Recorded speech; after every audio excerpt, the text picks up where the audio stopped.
by 1980, it was clear after years of these protests, the blanket protests, the dirty protests, that it was not producing results. And the human cost of it was high. The IRA was not doing well um, in its struggle.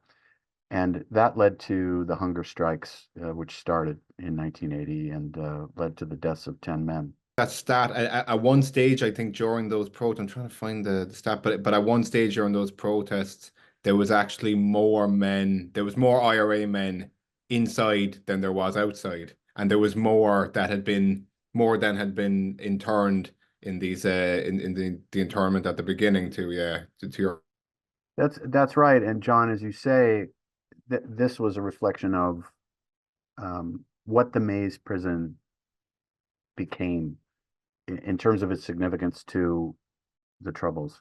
The Mays prison, as I would see it, became really the focal point or a crucible of the conflict. The combatants were the Republican prisoners and the prison service.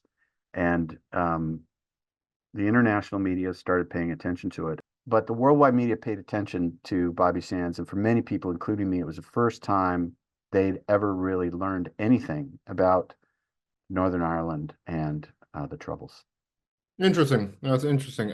Okay, so Albert Miles's murder was part of this campaign, this campaign against prison guards, where extremely mistreated prisoners would get the word out that this particular person or that particular person needs to go. Very whether no matter whose kind of side of it you're on, or who you think is more favored or anything. It's worth mentioning that of 6 men who came and paid their respects at Albert Miles's house, six fellow prison guards, 5 themselves would meet a similar fate. It's a chilling thing when you think that 5 out of the 6 who walked through the door after he died met a similar end. Yeah, you might tell us. We might get into the actual the night of the murder that Kevin Barry later got caught up in having, even though he had nothing to do with it. That night was a Sunday night. It was chilly out. It was November night in Belfast. The family had just finished dinner, Albert and his wife Florence and their son Alan, who was 21 years old at the time. And the family was relaxing in the living room. The radio was playing. There was a knock at the door. Florence went to answer it.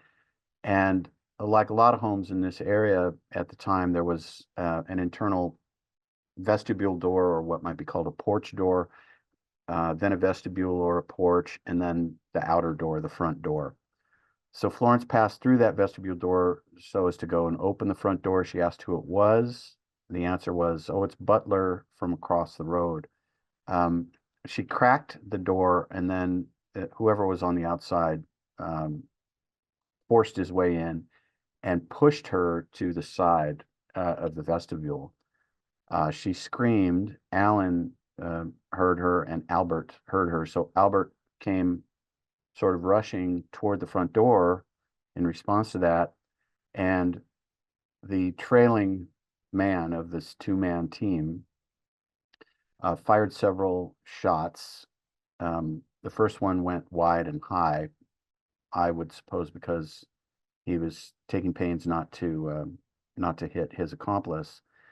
The rounds passed through the glass of the vestibule door, and Alan was struck by several rounds, but the one that killed him was sort of a coup de grace when he was laying face down on the carpet. The gunman reached through the broken glass of the vestibule door with a .45 and put a round in the middle of his back. It severed, a large artery near his heart, and he died. The gunman got away quickly, got out of the neighborhood. Neighbors, heard the noise of it. Alan Miles got on the phone, called police, called for an ambulance. They arrived, but they couldn't do anything for Albert Miles.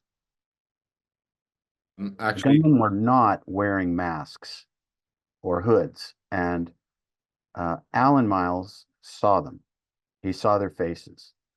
Um, and it was significant to me when I first started studying this case, and the trial that was held in the Belfast Crown Court, that Alan Miles was not called witness by the prosecution to identify the gunman. He wasn't called as a witness at all. Florence Miles was called and was asked if she could identify the gunman in the courtroom, and she said, "No, I don't see him." Um, so that right there is a suggestion that possibly they had accused the wrong man. Of course. There's actually something you pointed out in the book. It kind of highlights the smallness of the place, I suppose. I mean, Belfast is smaller than Dublin. I think, on a global scale, Dublin wouldn't even be that particularly like kind of big of a place. Kevin Barry, actually, who would later go down for this murder, unbeknownst to himself, actually drove Albert Miles's headstone to the graveyard. That was wow, that was like a bizarre little thing in the book that got my attention. It shows you the kind of the intimacy of the place. It is a crazy or seemingly crazy coincidence. He worked for Robert Hart Memorials at the time, a stonemason business. And, um, some weeks had passed after Albert Miles had been killed. Florence went to Robert Hart Memorials to order up a headstone and all of that. And the laborer who got to drive the headstone over to Carnmoney Cemetery was Kevin Barry Artt. Of course, he hadn't been charged um, with the killing at the time, and he arranged the stones over the grave. And that grave is still there today. And when you visit it, you can still see the little logo, the little piece of advertising that the headstone vendor, puts on there to remind everybody where it came from. Robert Hart Memorials on the lower left part of that grave site. Okay, so I've done plenty of episodes with the theme of security forces, agents acting to say unethical would be a gross understatement, but yeah, basically paramilitaries who are working for a particular security force security force group, this case the RUC, a lot of it wouldn't quite be an exaggeration to say they had a license to kill and they could get away with some unbelievable stuff. You might fill us in a little bit on Maurice Gilvary and how he plays into the story. Well, Maurice Gilvary was an IRA man, and he became a double agent, a traitor, an informant, and he really did have a license to kill, and he committed killings of a British prison official and his wife, Albert Mackin. The couple's name was Mackin. And he broke into their house and shot them while they were watching TV in circumstances that are very similar to what happened to Albert Miles. He hijacked a car that night, November 26, 1978, that matched the description of the car that was seen speeding away from the Miles home after the shooting. Um, he was sort of cursorily questioned afterwards, and of course allowed to go without any charges. He set up several of his comrades in ambushes in which they were killed. Eventually, the IRA figured out what Maurice Gilvary was doing, and they lured him under a ruse into a trap, and he wound up killed with a bullet to the back of the head, which was the preferred method of the nutting squad in 1981 in South Armagh.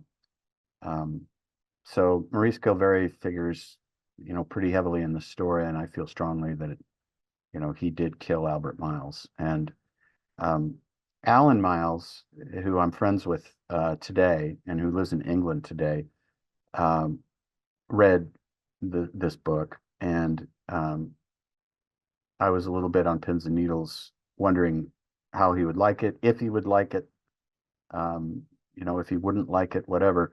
And I met with him in New York last November. We had dinner and spent a few hours with him and his son. And he said, when I when I turned to the page that had the photograph of Maurice Gilberry, it instantly hit me. This was the man I saw on the front step of my parents' house that night.